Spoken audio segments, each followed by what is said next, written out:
Okay. Call this meeting to order. We will begin tonight with a public hearing on the 2025 to 29 Capital Improvements Program. Jason, would you like to get us started? Yes. Hi, everybody. Thank you for having me tonight so I can go over the program with you guys.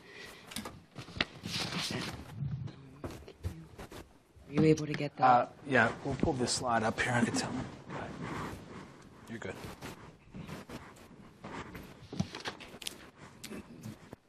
He's going to get the slide pulled up, if you just give him 1 second. You'll be able to pull the slide up. Thank you.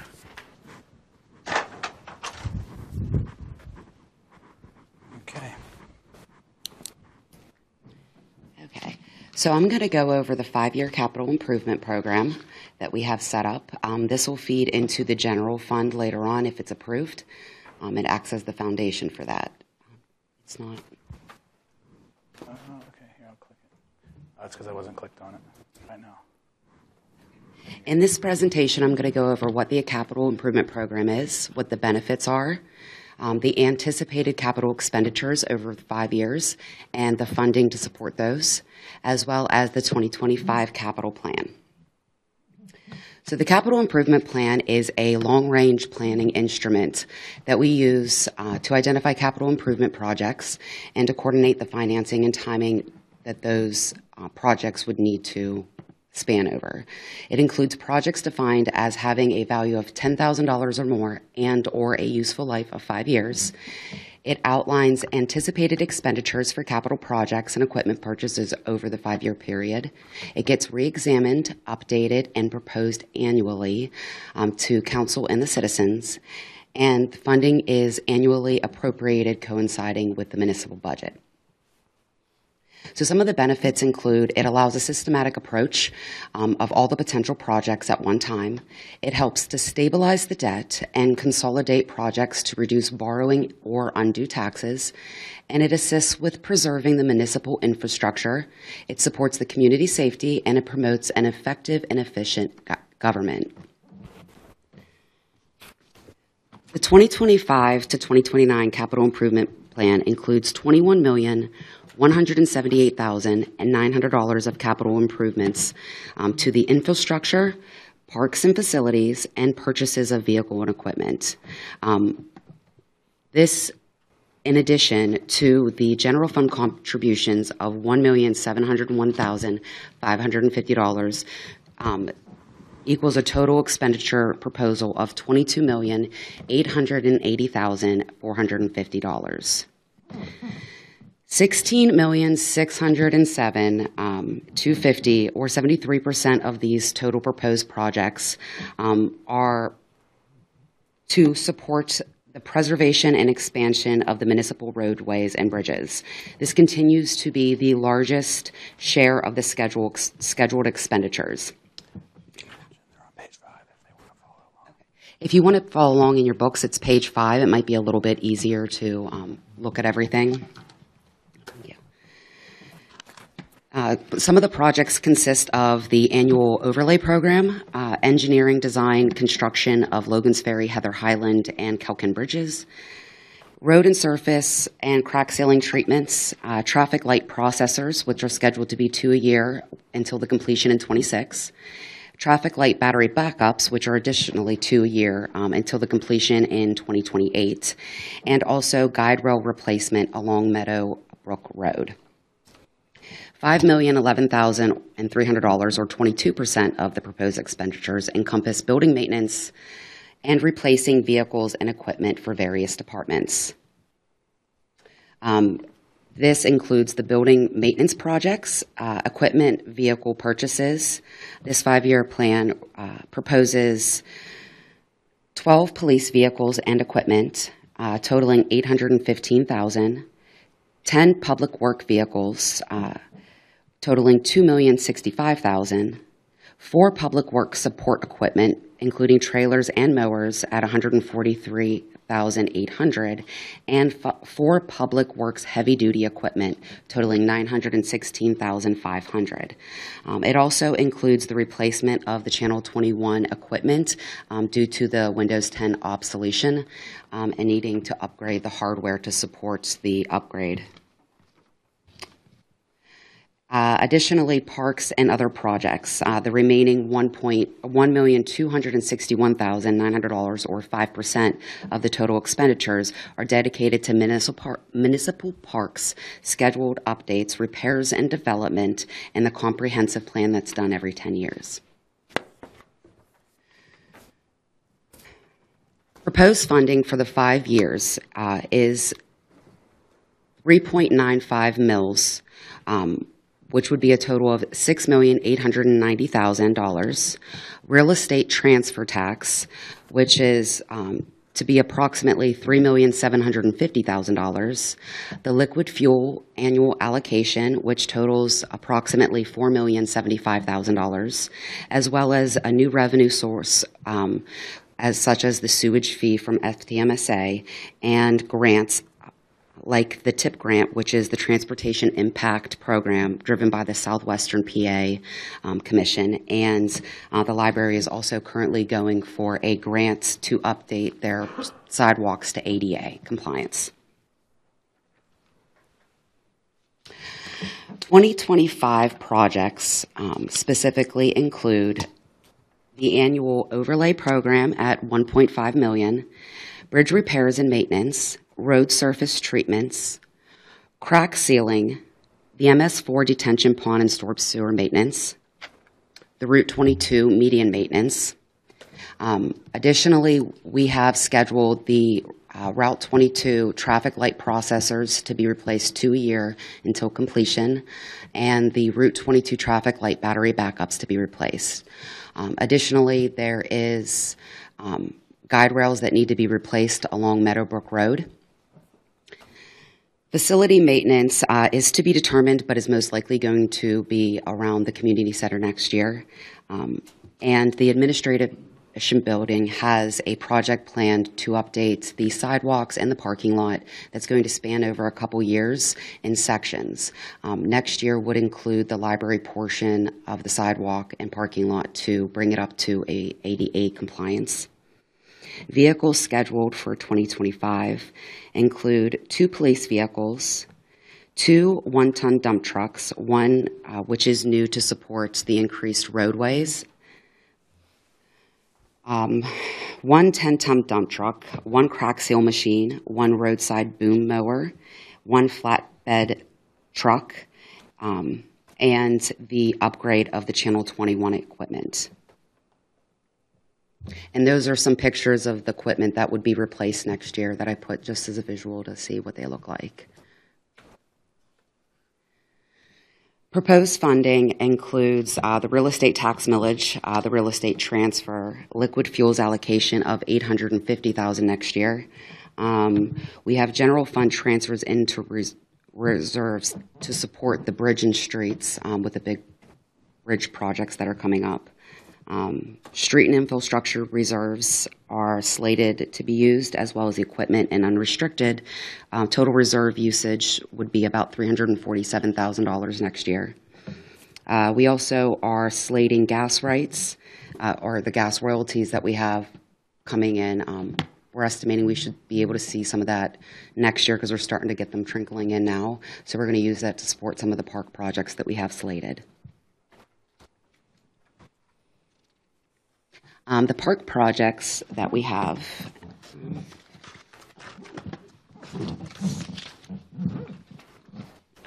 include the Chambers Park rehab, which is going to be $210,000. It'll replace and repair the pavilion and tennis courts. Sardis Park is going to get replacement fencing that's starting to fall and has, I'm sorry, I can't remember the term, where it gets waterlogged and. Sorry. What's the term for the fence at MCP that's getting done? Cross-jacked itself up out of the ground, sorry. We are also going to be replacing the playground equipment at Sardis. And that is a brief overview of the whole project, all the projects taking place. Questions, inquiries? Yep. Council? Thoughts? Thank you. I think you did a great job. Yeah, as always, thank you. Very good job on that. Yep. All right, thank you, guys. Self-explanatory. The one question I did have, the bridge projects, some of those major ones, though, those are PennDOT, so they have nothing to do with our capital improvement. Do you mean the Heather Highlands, Logan Ferry, Calcan? Yeah, like the Logan Fair. We reached out to submit for a TIP grant, which would help support it, but PennDOT would not be taking care of those expenses, which is why we've been trying to filter in a lot of reserves to build up, and we've just been waiting to hear back about the TIP grant. Okay. Those are local bridges. Yeah, that's what I thought. I didn't know if they, where they fell under. Okay. All right. Yep, thank you, Jason. All right, thank you, very everybody. much. That'll conclude the hearing on the capital improvement program. We will get to our regular voting meeting now. Could we, Verdale, please have a roll call? Mr. Stepanovich, Here?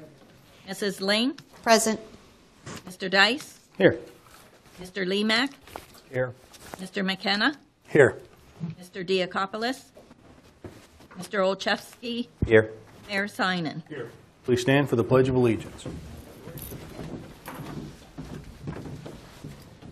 I pledge allegiance to the flag of the United States of America and to the republic for which it stands, one nation, under God, indivisible, with liberty and justice for all.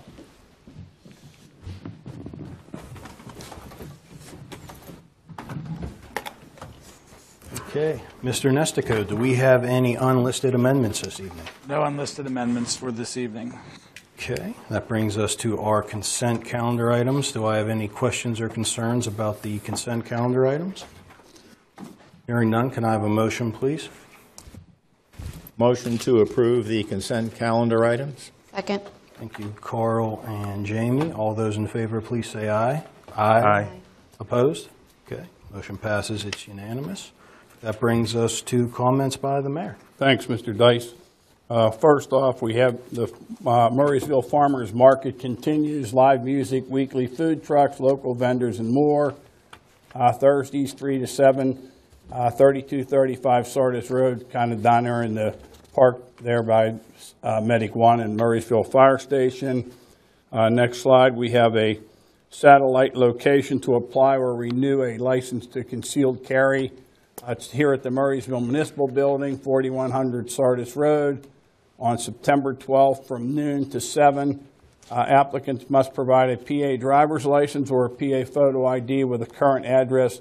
New applicants must include the name and address and phone number of 2 references that are not immediate family members. There's a $20 fee for the license, and payment is accepted in the form of cash check or money order.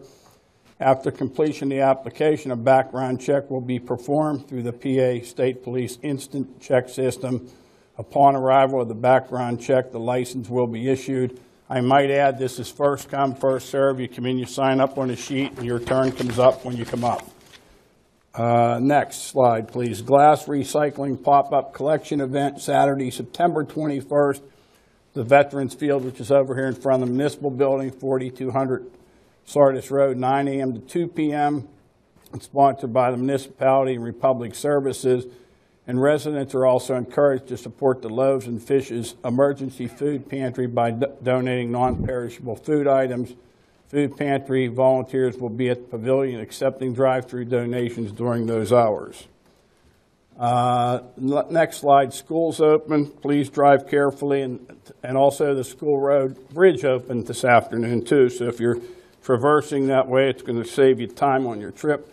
One other thing I want to make a point on, it's not a slide, but congratulations from Murraysville to Spencer Lee, who got a silver medal in the Olympics, recent Olympics. Wow. That concludes my report. Awesome. Thank you, Mayor. That brings us to comments by the Chief Administrator. Sure. School Road is reopened, as the mayor just said. He took 1/3 of my report away, so thanks, Mayor. There will also be paving on Sardis Road next week. People's Gas has a project, as we're aware of, on Sardis Road, so they will be doing paving next week. It may create some delays, but it won't be a full closure. There are a couple other areas within the community that People's Gas has been doing some work. They will be paving those areas soon as well, so we'll provide an update when we get that information. And then lastly, there was a landslide or road slide on Trafford Road that PennDOT will be addressing. We have a meeting next week with PennDOT where we're going to gather more information and find out more details.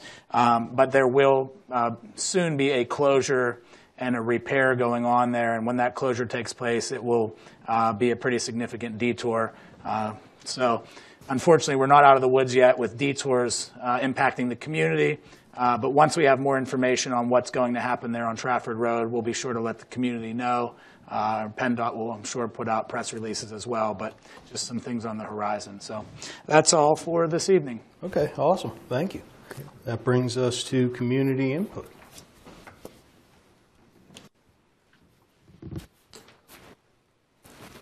Oh, thank you.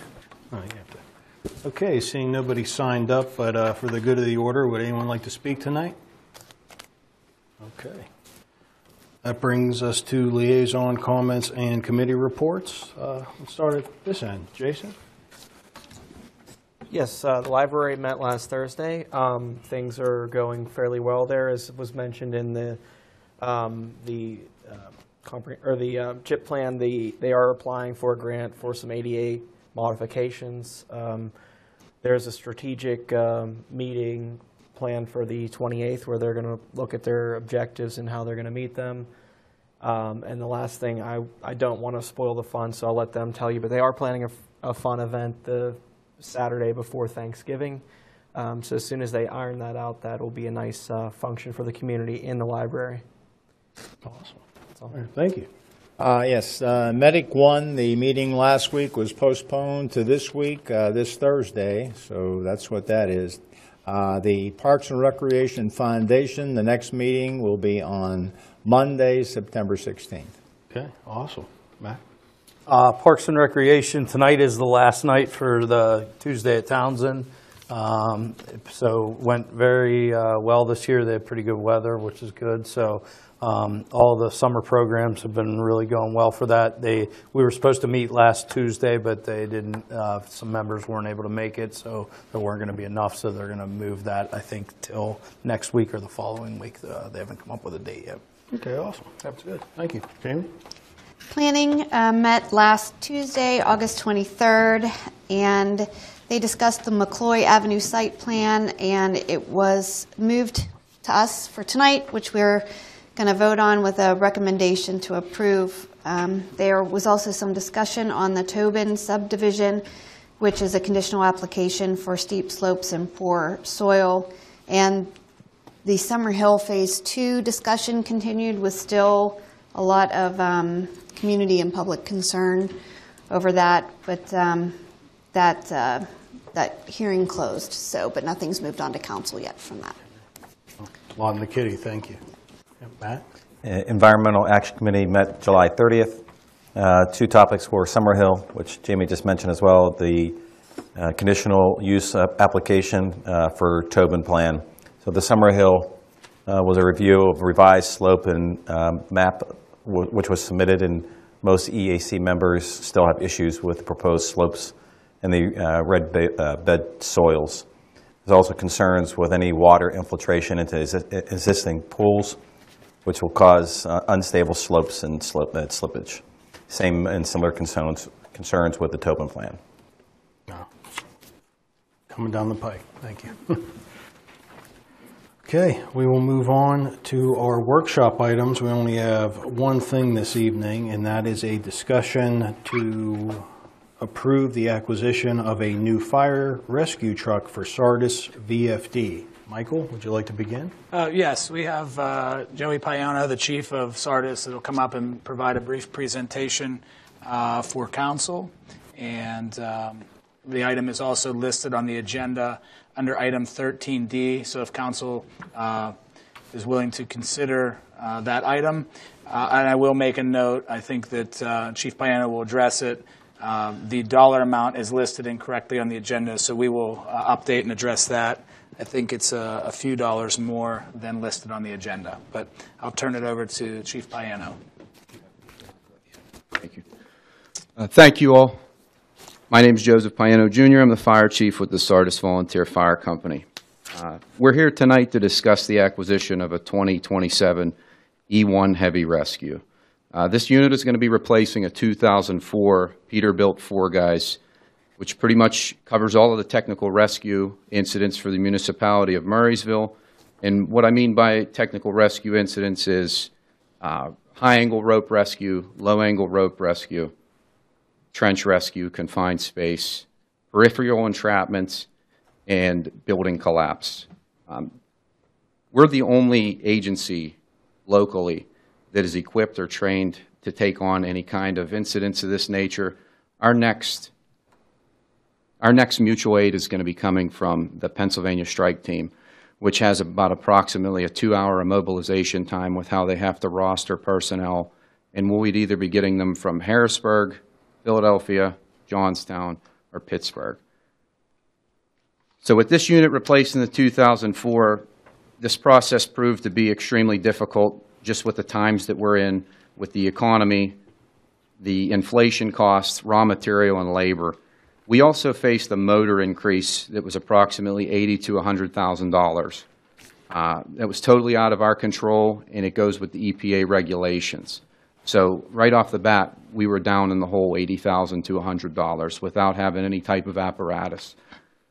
And I believe John Bohink from White Valley just went through this with their current rescue. They were able to order early. We were a little bit further behind in the replacement plan, so we were stuck with the newer motor due to the EPA regulations. When we started researching this, we spent a lot of volunteer hours researching, planning for the future, and trying to find a vendor that would cover our specifications. We also looked at the quality of the construction, the cost, and planning to the future for an increasing call volume and trying to do more with less as far as volunteers go and equipment. And I'll correct the agenda. The agenda is listed for $1,382,200. Our proposal is for $1,389,000, $1,389,465,000. And I do have a copy of a proposal, and everybody on council should have a copy of the drawing. So I can go ahead and start down through the drawing and kind of explain what we're trying to do. So as far as the chassis goes, that's going to be the cab area.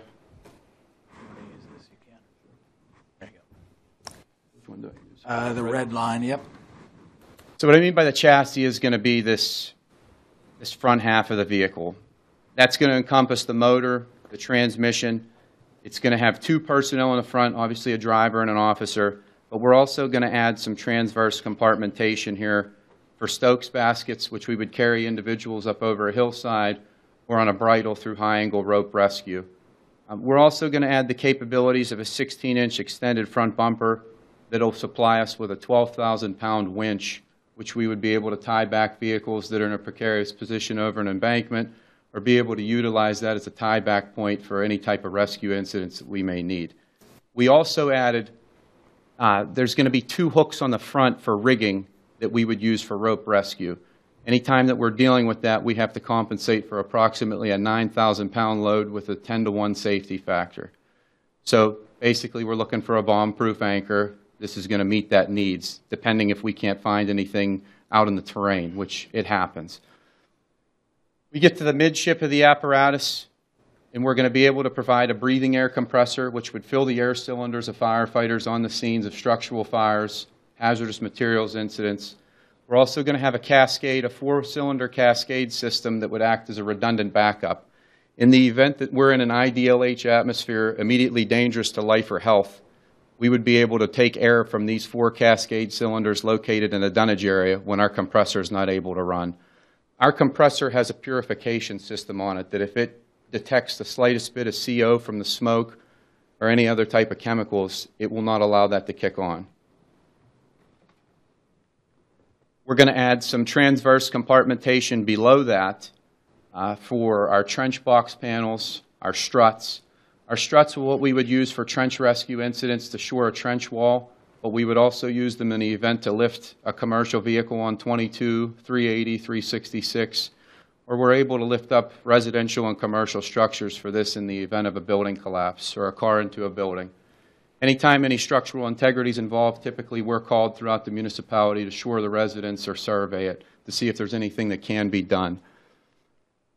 The R2 compartment is going to house all of our vehicle rescue equipment. With technology changing in our vehicles, unfortunately, our equipment has to change with the times as well. Our vehicle rescue tools are all new car technology, so they're able to cut the boron steel, the magnesium, the heavy metals. We get to the R2 compartment. That's going to house some extra cribbing. Cribbing we're going to use to stabilize vehicles at any crash sites to prevent any further injuries with patients, but we can also store some cribbing there to shore up residential structures or commercial structures. Up top, you're going to see there's 3 cord reels. One's going to be high pressure, one's going to be low pressure, and the other's going to be 240-volt electric, to where we can run an extension cord basically to power any lighting, any electrical tools. The high pressure air is just going to be something to power our self-contained breathing apparatus that we wear on our back, to where if we're in a confined space incident, we can work off of the apparatus itself. If not, the fire company, we have auxiliary panels that we carry in our equipment cache that we'll be able to supply as well. You look at the rear of the vehicle, this is going to be a rear walk-in. Currently, our 2004 is technically a walk-in rescue, but it terminates from the side. This makes it a little bit more dangerous just because the personnel exiting the vehicle on the highway can't see what's coming at them. At least with a rear walk-in, we're going to provide a little bit of a safety buffer to where these individuals can see traffic coming at them before they exit the vehicle in the event of an emergency. Inside's also going to offer us some storage. We're going to be able to carry 5 personnel in the rear, making this a 7-man or 7 individual vehicle. But these cabinets all right here inside of the vehicle are also going to provide additional storage for some of our smaller hand tools, a lot of our battery-powered equipment that we're forced to carry now with the ways of the world changing. The inside is also going to carry all of our rope equipment, our peripheral entrapment bag, which that would be used to rescue individuals that are caught in dough presses, caught in machines at MSA, or just a typical ring stuck on somebody's finger. The inside of this vehicle is also going to be able to be utilized as a command post, as our current 2004 is. So in the event of any major emergency, whether it's in the fire service, EMS, or on a police matter, this vehicle will be able to be specially called and utilized as a safe haven. It also comes equipped with scene lighting around the perimeter of the vehicle, and we're going to be offering what NFPA's guidelines follow as far as lumens, as far as scene lighting. Any questions? You mentioned, is the winch included? Yes. Okay, Yes, sir. the winch is It's going to be a 12,000-pound Ramsey winch that, adding pulleys, adding snatch blocks, we'll be able to increase that mechanical advantage as we need to. So we're not limited at that 12,000 pounds. We also, with our rope equipment, using mechanical advantages, the possibilities are pretty much endless as far as that goes. And we also carry hand come-alongs, where if we have to tie a vehicle back to an additional point of this vehicle, we have rigging points that are going to be kind of difficult to see on this smaller drawing. But we have rigging points that are going to be located right here that we would be able to utilize as a tie back. Where this gets used typically the most is going to be for rope rescue applications. A vehicle over an embankment, an individual fell over a hillside. Their injuries dictate that we need to bring them up supine in a Stokes basket. We can do that on a low angle basis, or we can do it on a high angle. So with our struts that I was speaking about as far as trench and building collapse rescue go, we can also hook these struts in between the dual wheels, and we can tie them back to the apparatus and utilize that as a high point for rope rescue, which we do fairly often. And As far as the ratings go for the rigging points on the side of the apparatus, they're going to be 10,000 pounds with a 10-to-1 safety factor. So when we looked at this apparatus, we looked at, how do we plan for the future as far as the increasing call volume goes. We're losing more and more mutual aid resources that could provide this technical rescue equipment, personnel, training, and through research and through the process with this, we were able to find something that's certainly going to meet the needs of Murraysville and the surrounding communities for years to come. Chief, I didn't hear you mention, does this happen to have a tank on it? So this is going to have a self-contained CAF system on board. It's going to come at no cost to the municipality. We're going to purchase that through our relief account through the fire company. And this skid is going to be removable to where it could go in a UTV, it could go in a pickup truck. It's going to remain on this apparatus through the life of it. It's a stored energy system, which basically means it comes with 2 nitrogen cartridges that power this. It has a small water reservoir, and we'll fill it with Class A foam. And we'll fill it to the percentage for vehicle fires, which we're going to be running at about 0.5%. This system's going to be able to produce about 12,000 gallons of finished foam, which is more than adequate than putting a tank on this, and it came at a big cost savings for the municipality. So that's why we opted to go that route. Plus, with the CAFs, with the newer electric vehicles, it's going to be a little bit more beneficial to us than applying water to this. You see a lot of Teslas riding up and down the road. You see a lot more hybrids and fully electric vehicles. 15 years ago, a car fire for us was under 500 gallons of water. Now with these electric vehicles, the manufacturers are telling us, we're teaching it through the State Fire Academy, you need 7,500 gallons of water. So we need 30 minutes of continuous application. So we went from an engine handling an automotive fire to now we have to use an engine and potentially 2 tankers in the municipality. Being able to use CAFs, that's going to slim that down a little bit for us. Awesome. So as far as the equipment that's on the truck, are you reusing some of the equipment that you already have? Yes, we're gonna reuse all of the equipment that we currently carry. We just recently had to replace our self-contained breathing apparatus through our Relief Association. We looked at numerous avenues as far as assistance to firefighters grants go. And with all of our equipment, typically everything has a 10 to 15-year shelf life. Our turnout gear, our SCBAs, and some of our pneumatic equipment, such as airbags and some of our rescue tools. We replaced those at a cost of $180,000. The current rescue tools that are on this are within their NFPA lifespan. They all meet the new car technology guidelines. So we're gonna utilize all of the equipment that we have. So we're gonna add some minor small things here and there, such as some battery scene lighting. We reduced the size of the generator on this apparatus, so we're not using big quartz lights anymore like we were in the early 2000s. Everything's going towards a battery, a battery-powered scene light. Just because of mobility, it's manpower friendly, it's quick to get into place, and seconds count for us. Then I just have one more question. Sure. The 2004, then, that will be sold? Yes. And do you have an estimate on what that will be sold for? I would estimate it at a minimum of $200,000. Currently, we have the Winber Fire Company in Somerset County is interested in looking at that vehicle. We just have to get a little bit further down, and as soon as we're getting close to delivery, we're in a position to get rid of it. I just want to make sure that we can get this piece in service to where we're not losing that asset to the municipality. Thank you. Chief, I have a question. Thank you for the presentation. It was very good. And thank you and all your colleagues for your volunteer work. As far as how many times does your 2004, do you have stats? Like how many times does that go out just to?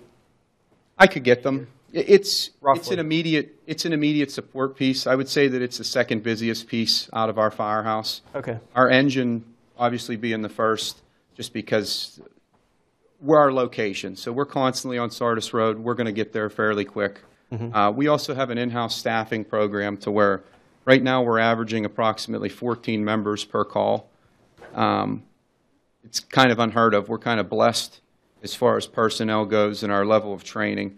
Most of us are professional firefighters somewhere in the surrounding area. Most of us are state fire instructors. So we're getting a little bit more of an edge than most communities just because we're specializing in that. That's our trade.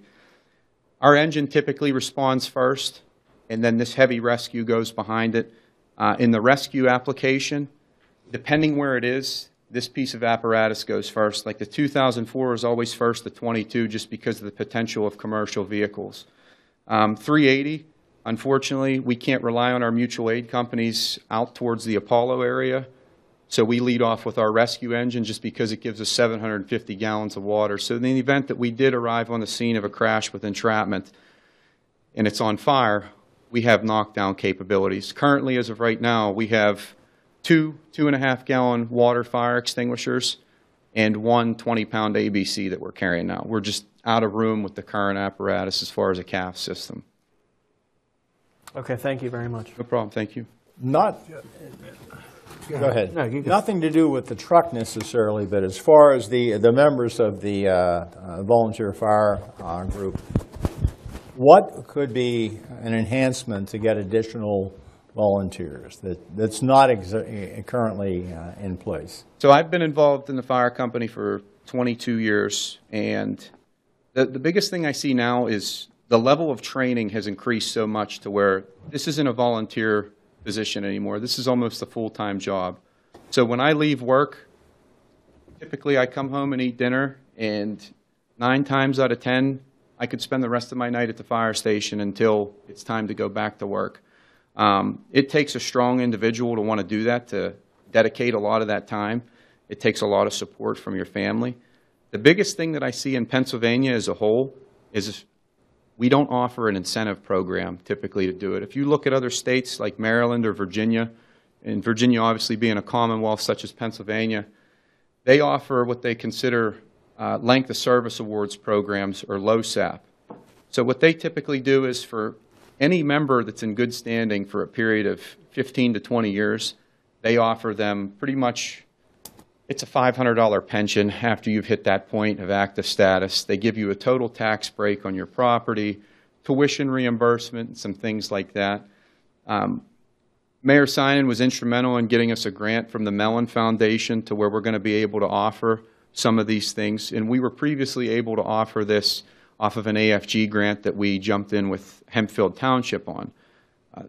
Probably one of the most discouraging things is we still had a difficulty trying to recruit new members, even with those perks, such as a stipend program, the college tuition reimbursement. And that was good for not just the member themselves, but say, for instance, Mr. McKenna, you joined the fire company and you were there for a year and met all the criteria through the grant program.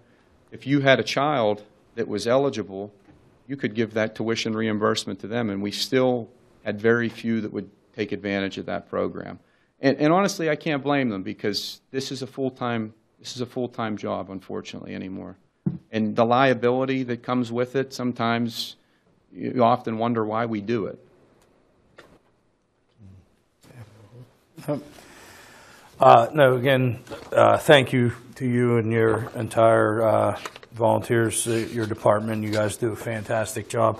I remember when we were doing the ladder truck in Murraysville, a lot of new camera technology within that. Is that in this? I know it's good for safety for you guys and whatnot. What type of? There is. We're going to have a backup camera. We opted not to do the 360-degree range camera, right, just because we found incidents with it in the past to where it became an issue as far as the cost of ownership. But obviously, we did do the backup camera just for a safety aspect. Anytime that vehicle is in motion in reverse, there's going to be a firefighter that exits the vehicle as a spotter, just to reduce any accidents or injury.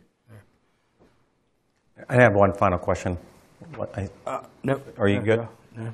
So the price of 1.389 thereabouts, did you go out for bid for this, or how did you come to the price and the vendor that you chose? So we looked at numerous manufacturers, and we were very flexible in our specifications just because of the overall budget number and trying to meet that.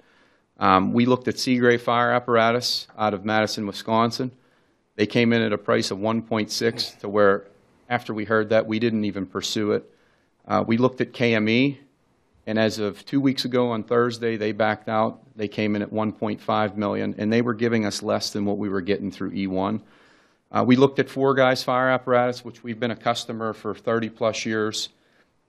They didn't even want to submit a bid because they were so much over. And it's just because of that cost of raw materials now, the increased price of labor, and they're all playing catch-up. So typically, if we would have came here 10 years ago, we would have been looking at a year to get a piece of fire apparatus. Now we're pushing the 3-year mark.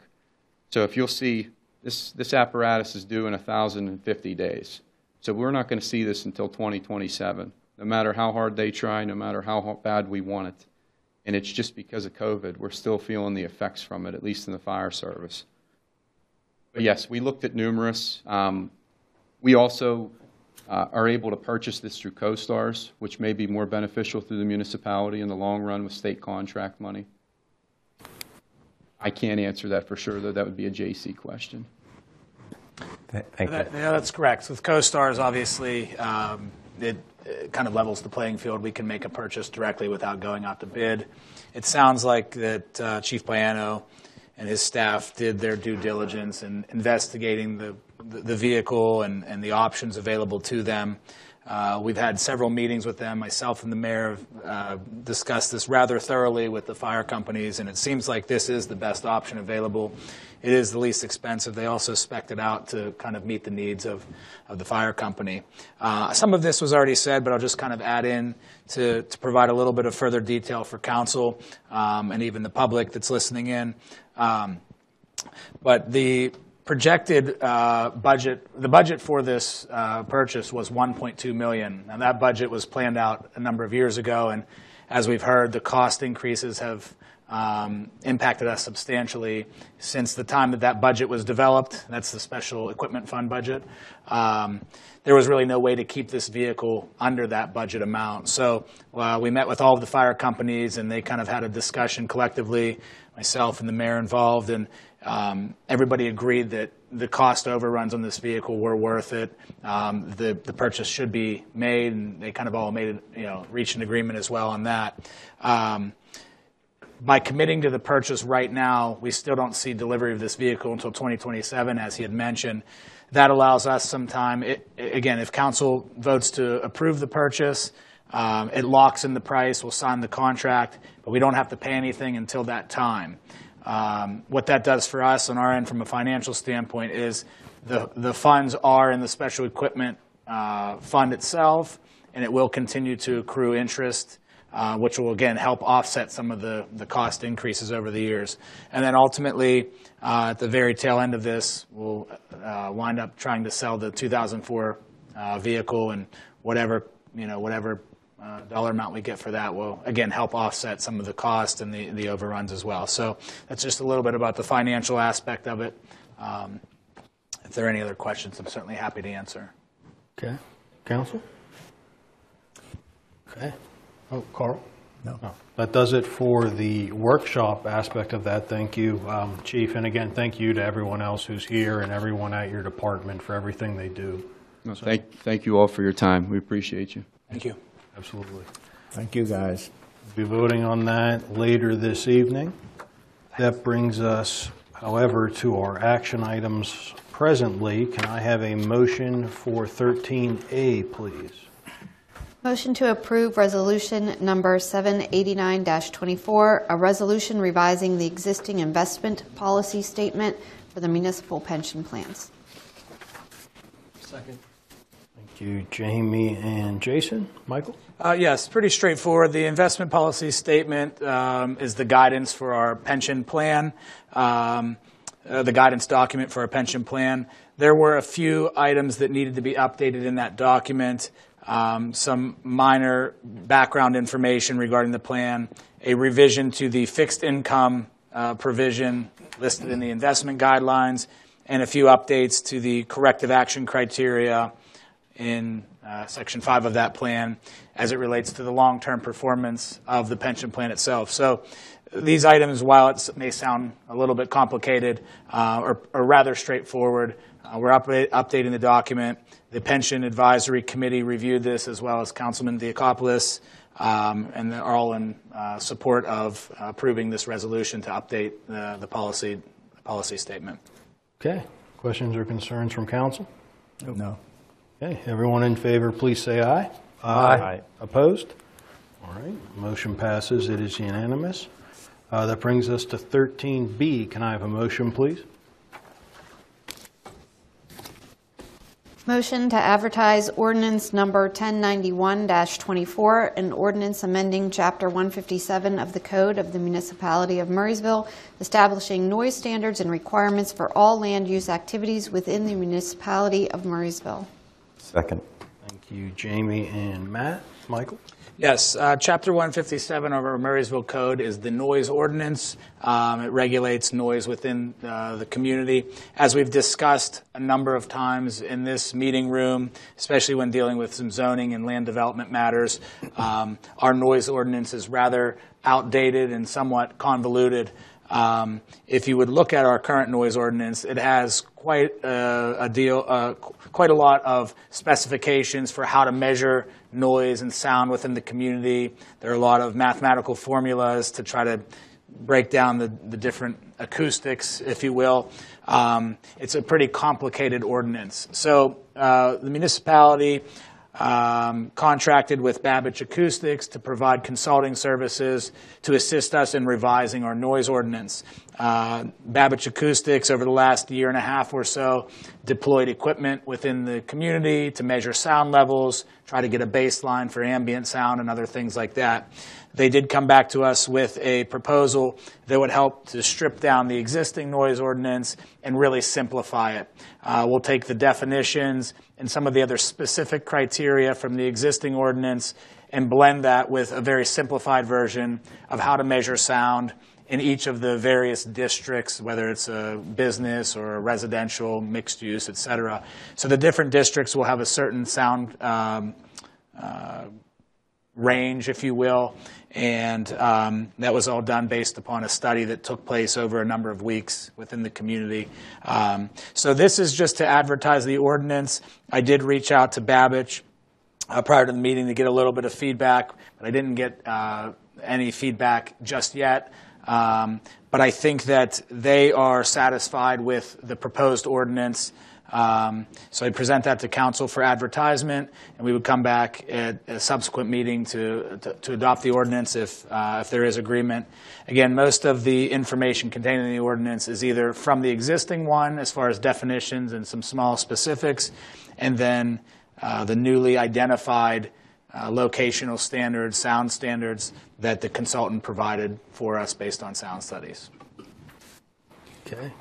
Council? I think it's just worthy of mention. This is obviously a good thing, and for those, perhaps Matt, as an example, a new member, is that the ambient noise level exceeded our dB level, which didn't make any sense at all.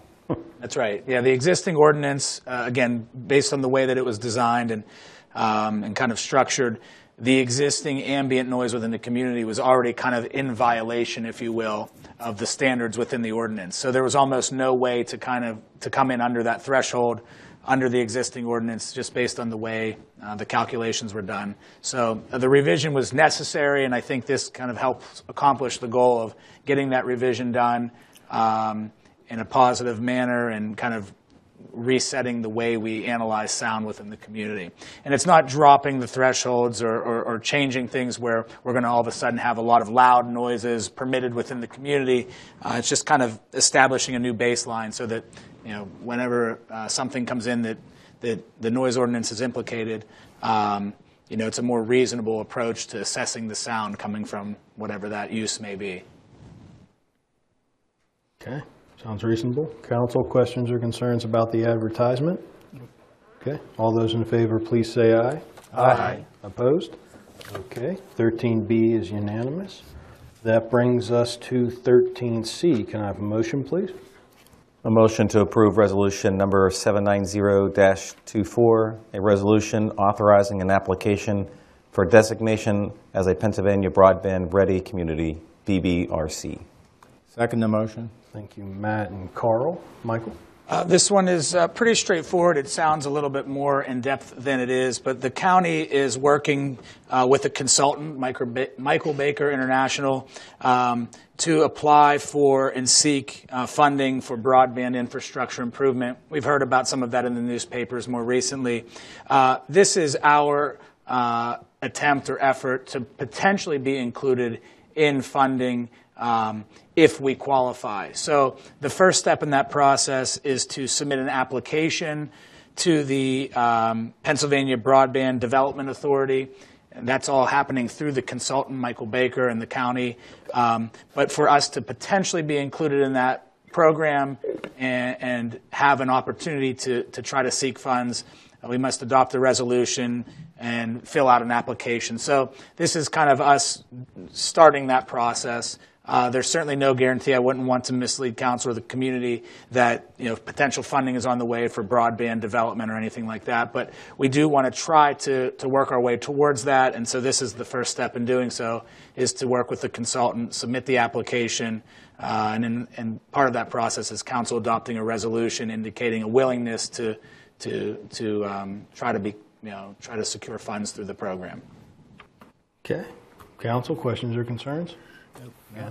Worth a shot. All those in favor, please say aye. Aye. Opposed? Okay. 13C is unanimous. That brings us to 13D, and I just note whoever makes the motion, make sure you get the right dollar amount. There's a slight amendment to that.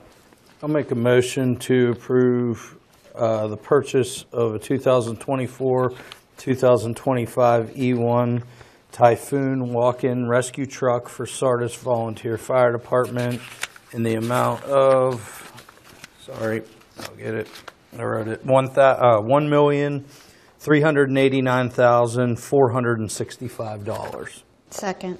Thank you, Mac and Jamie. Had robust discussion about this earlier. Any final questions or concerns before we vote? No, I'll just say that I went down to their fire department and Chief Payano gave my son and I a tour. And, when you're making big purchases like this, to see how these guys treat that equipment, I mean, the things are just immaculate, and you can tell how much pride's taken in there. It just makes decisions like this easier for us to make, I think. So I appreciate everything you guys do there. Absolutely. Again, they are volunteers, so right. Remember that. And I mean, but they treat the equipment, you could eat off the floors of those trucks, so they're nice. So I appreciate that. Yeah, absolutely. Okay. Any final questions or comments? That being said, all those in favor, please say aye. Aye. Opposed? Okay. 13D is unanimous. Approved. Thank you, everyone. A question for the gentleman there is that how many are residents of Murraysville? Just the one? Two. Are you also a member, Bill? Okay. And Michael, you and thank you, gentlemen that aren't residents of Murraysville. That's excellent. But isn't there not a benefit, volunteer service for a reduction in your EIT tax? We do have that. I think certainly, I think being a resident is one of the criteria. So there are a few members that may be eligible for that. That's something we can talk with. Are you taking advantage of that? We will be next year. Good. Wonderful. Good. Absolutely. Okay, thanks again. That brings us to 14A, though. Can I have a motion? Motion to approve SP-2-24 Artman McCloy Avenue Site Plan 3096 McCloy Avenue, MU zoning tax parcel 4914050006 for construction of a parking lot. Second. Thank you, Jamie and Jason. Michael? Yes, the applicant is here if there are any questions. If so, I would ask them to come up to the microphone. But this is for a property that is currently zoned in the mixed-use district. It is a residential property that they will be converting to a mixed-use property to potentially open a hair salon. The only recommendation coming out of the Planning Commission, in fact, it wasn't even from planning, but through the approval process, is that the outlet pipe for the stormwater that is shown on the drawings is discharging into the municipal right-of-way, and they would have to rectify that so that the outlet pipe only discharges onto the property. It's not permitted to be discharged into the right-of-way. Other than that, everything in the application seems to be appropriate and straightforward. It's for parking and stormwater. That's what this site plan is for. It's a minor site plan. Okay. Questions or concerns from council? Okay. All right. With that being said, all those in favor, please say aye. Aye. Opposed? All right. Motion passes. Thank you, everyone. That brings us to 15A. Can I have a motion, please? Motion to authorize the advertisement for DPW-2-24 Duff Park Parking Lot Paving Project. Second the motion. Let's go with Jamie and Matt. Michael? I guess I'll turn it over to Bill since he's here this evening. That's great. Council. We're asking for authorization to put that contract out. Currently, we're not ready at this point. We have broken that project down into about 3 different phases. Phase 1, we went in and widened the parking lot. We constructed a wall, and right now we're waiting on some utilities we can extend. We need to get some right-of-way. We need to build the bathroom yet. So staff got together and said this may be the time to at least advertise to pave it. Should everything work out, then, we're coming up against the line here. Pavers are getting ready to put their last jobs together, and we may be able to fit it in. If not, that's the reason we're here tonight, to advertise. Okay. Makes sense. Yeah. Questions or concerns from council? No, I just wanted to say I'm over there a lot to walk, and that wall looks fantastic. It really looks great. It's really good. We're really happy with that. We stained it last week and put a polyurethane type protective cover over it, and it does really look good. I'm happy with the wall. I'm hoping the rest of the project turns out. We intend to build a bathroom in the corner of the wall, and then, of course, the final stage will be to pave that. It's really hard. That park gets buku activity all year round, and to try to maintain that it's almost impossible. When we do get winter, you'll get about a foot of ice on there because we can't use salt, and it gets dangerous, and we just try to throw stone on top of it for traction. But I'm looking to try to pave that to where we can actually put salt on it and treat it correctly. So that's what we're up to with that program. Yep. Okay. Any questions or concerns before we vote? Thank you for the comment. I appreciate that. Okay. All those in favor, please say aye. Aye. Opposed? Okay. 15A is unanimous. That brings us to 16A. Can I have a motion, please? Motion to approve the purchase of a 2017 Leeboy loader in the amount of $150,000. Second. Thank you, Matt and Jamie. Okay, little history behind this. We had, back in the early or late 80s, we had a Leeboy type loader. It was called an 80 loader. And we used that to berm roads. And when I'm saying berm roads, we clean the ditches out. We'll pull the mud out onto the road, and the machine rode over it and dumped it right into the truck. For whatever reason, that project was scrapped. We went to a high lift loading truck operation, and at best, we did it for a week before the calls to either here or Public Works was so much that we just quit doing it. It run the dirt into the road. It made a bunch of mud the first time it rained. We had to come up with another idea. So in 2012, we bought a used belt loader. We bought that from the 12th Rec. That's a military supply type vehicles. We ran it for a long time. It's a 1983. And last year we lost the transmission in it. It just broke. So we had it towed from Round Top Road back to our building. And with a 1983 that the company's out of business, we had to try to make parts and adapt things, and it's still not right.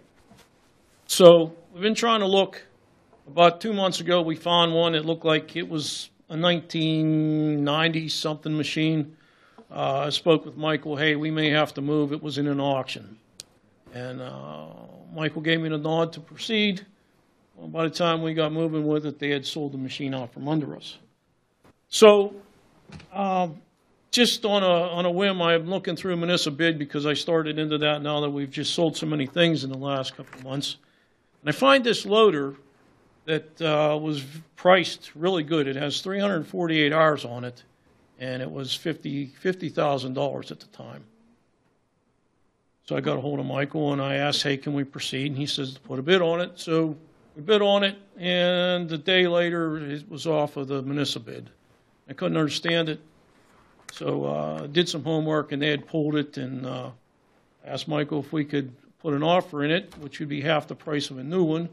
And the company out just below Chambersburg, they agreed to do it. So they would sell us the machine with 348 hours on it. It's a 2017 for $150,000. So I can't justify buying a new one. We use it for about a month out of the year. This probably is about the best deal we're going to find. It's very rare. They won't have one at Cleveland Brothers right now. With all that equipment down there, they will not have one of those.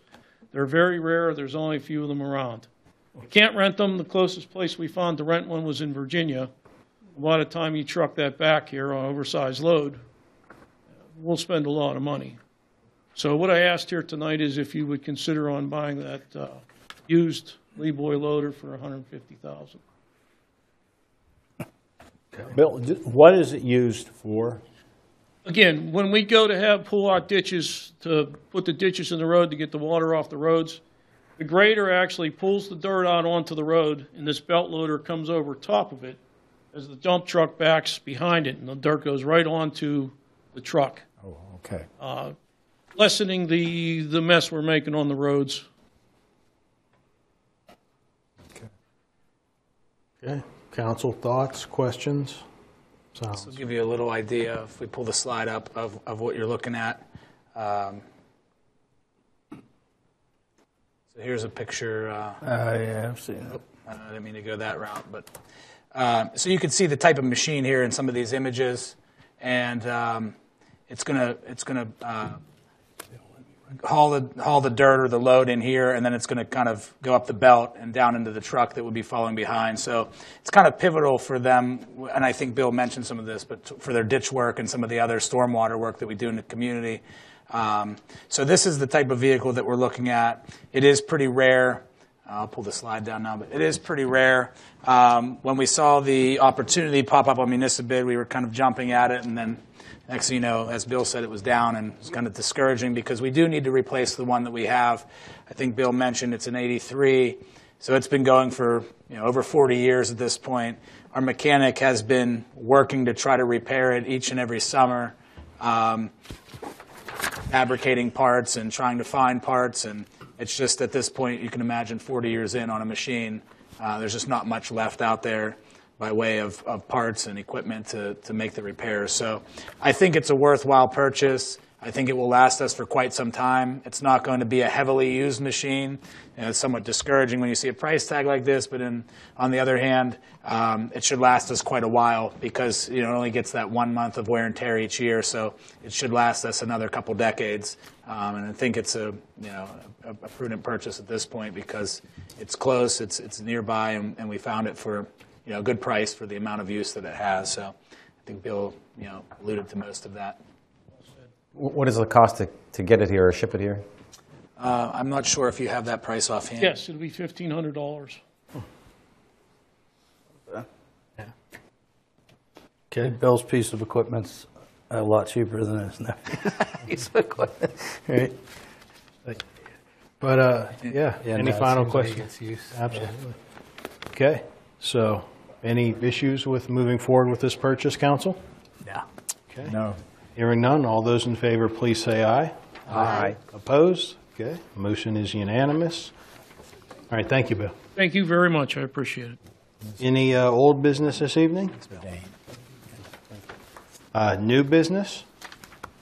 I would note that prior to tonight's meeting, we did have a quick executive session to talk about property and potential litigation matters. No outstanding action items. So one more item, please, from someone. Motion to adjourn. Second. All those in favor, please say aye. Aye. Thanks, everybody. Okay.